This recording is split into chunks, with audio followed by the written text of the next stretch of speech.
Now it's on. For once, my microphone wasn't on.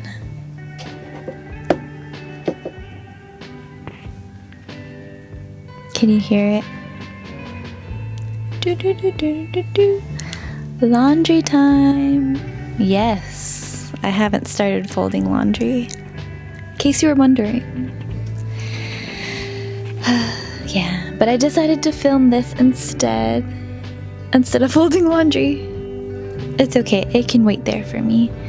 But I brought out my trusty journal. I journaled some thoughts, and I had something I really wanted to share with you guys.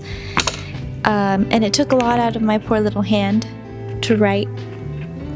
And I don't think I'll be able to read my writing. But I think I can get the gist of it. It's a really important topic that I think is very important, and I don't like the shadows that's going on here.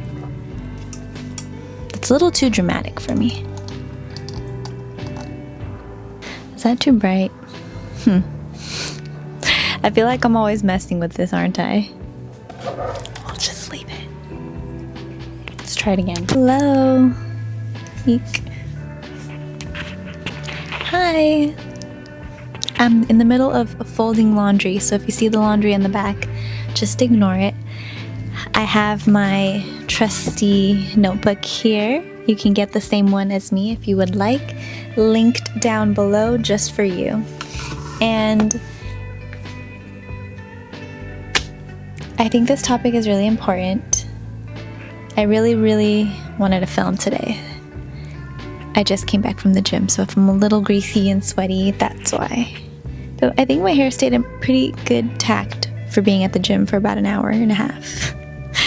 Anyways, why is comparison the thief of joy? Why is comparison the thief of joy? That's what I wrote down. My husband used to tell me that quite often, and it's something I used to struggle with a lot in my early 20s. I know I'm not the only one, and I might have touched on this before. A lot of the themes of my videos tend to repeat themselves. It's just different flavors, and sometimes you need to hear it a certain way for it to kind of click in your head. So, yeah, basically, when I say comparison is the thief of joy, basically it is what it is. You compare yourself. I'll give you instances, like I say in all my videos. This is stuff that I've been through that I'm sharing with you, and it could help you. It could, I don't know, entertain you for all I know. But I used to compare myself all the time in so many avenues.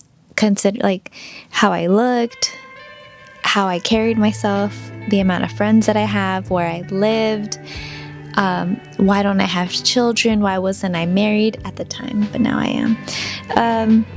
All these things I would compare. Like, well, she has her career. She went to this college.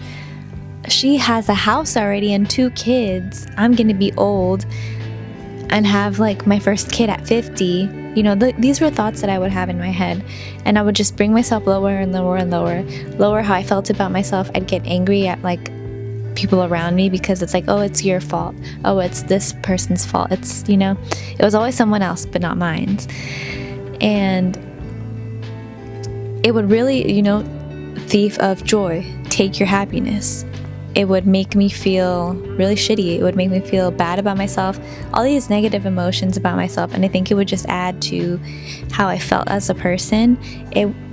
Lately, a lot of people have been telling me like, you're glowing, you look so much happier. Because I stopped comparing myself to others. I stopped comparing my YouTube channel. I stopped comparing my body. I stopped comparing my life as a whole, because no one else has my name. No one else has my DNA. No one else has what I have.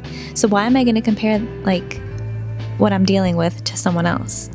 It just won't make sense. That's the bottom line. What else did I write? Oh yeah. This, obviously, you're not putting yourself first. You're looking at someone else and comparing yourself to them. You're putting their life ahead of yours. So That's like your main mistake, my main mistake that I would make. I was not giving myself love because I was like angry at myself because I didn't have what they had. And that's your first recipe for disaster. If you're not loving yourself, how could you love others? How could you love your dog? And, you know, it was like a fun aesthetic when you're young, you know, like, oh, I hate myself, ha ha ha. Those self-deprecating jokes really do get to you at the end of the day. You really shouldn't be doing those. I had to learn the hard way. You kind of make other people feel weird. And then if other people find it funny, they're going to think it's okay to do that. And then you're just going to dig yourself deeper. It's not okay. I mean, amongst your close circle, maybe sure if you deal with trauma a certain way and like you laugh about it, but it doesn't help the situation when you have like strangers making fun of you for silly things. A lot of it too is when you're not tending to yourself and you're kind of focusing on like what they have instead of yourself and what you currently have. I was often focused about what they'll say if they see me, because they'll know like I didn't have what they had. And then I'm thinking like, well, what are they going to think? And first of all, they're not going to care at all. Second of all, it's like, okay, who cares what they think? And if they say something, it shouldn't bother you. It shouldn't bother me. You know, that's what I would tell myself. I would often think like, especially when I had a big, you know, group of friends and I would go out and they would be like, oh, what are you up to? And how is you and your boyfriend at the time? And this was like before I met my husband and I was like in a really shitty relationship.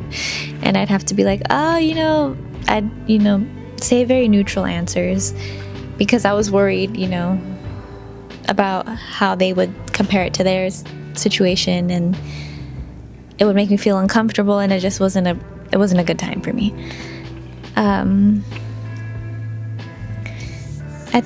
At the end of it too, you're kind of losing sight of what matters. You're losing sight of what's in front of you. You're losing sight of the current life you're living because you're focusing on like what you really want at the end of it and what you don't have, instead of looking around and like all the beautiful all the beautiful things you do have. And if you're religious, spiritual, whatever you believe in, I'll tell you how I see it and how I saw it. How I see it now. How I would see it before is like, well, why don't I have kids? I wanted to be a young mom. I wanted this. Now growing up, I'm like, okay, well, God didn't want that for me. If he really wanted that for me, he would have totally made that happen. And he didn't.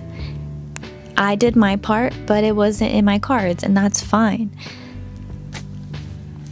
It's instead of focusing on all the like I wish I had, I switch it into thinking I'm really happy that I experienced what I did experience, and looking at the bright side of things and being grateful for the surroundings that I have at the moment.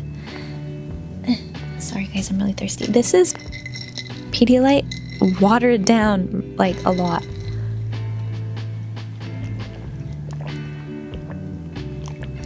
Delicious. I really want coconut water too. Besides the point. I guess I can also segue to this other idea that I was thinking of. I'll probably make a better in-depth video, but I just wanted also, I feel like this kind of ties into that. When you lose sight of like what you currently have and you're kind of like easily bored, you get bored easily. I said that backwards, huh? Oh well. You get easily bored easily. Hello. Okay. And I remember too when I was growing up and I would see all these people like graduating college, and I didn't go to a university. I got like my certificate to be an esthetician, and that's it. I really did try to go back to school and get my nursing. I really wanted to be a medical esthetician. It wasn't in my cards. I really tried. Like, I honestly like gave it my all. It just didn't work out for me. My brain doesn't tick that way, and that's okay. If you want an in-depth video of how I dealt with that, let me know, because man, that was quite a journey. But I was also comparing myself to others in that situation, and I was thinking like, what am I gonna do? What am I gonna do? I'm not gonna have like a big fancy job. But in the end, it all worked out for me. Even if I did have a big fancy job, my current health situation, I probably wouldn't be able to work, and I'd be in debt. And you know, I'm grateful that I'm in the situation that I am in now, rather than forcing it and just not having a good time. If you're gonna get anything from this video, I hope I wasn't all over the place. Don't compare yourself to others. I think I've said that before, but I'm reminding you and reminding myself, don't compare yourself to others. You're not gonna live a happy life, and you're gonna keep missing out on what's going on in front of you. You're gonna miss out on all this beautiful life that you have left to live. The world is still spinning. Your loved ones are still aging. Everyone around you is here for a limited amount of time. You really gotta focus, be grateful, and enjoy what you have now, and not what you didn't have and what you didn't have when you wanted it. You're kind of being a little bit of a whiny baby, and not in a cute way, but in like a bratty way, and not in a cute brat way. It's just not, no. And just enjoy life the way it's planned out. That's my advice to you, because that's what I would always tell myself. But yeah, I'll see you guys later. I hope you have a great week, and it's Thursday, but thanks for watching. I'll see you later. I'm gonna fold the laundry now. Bye.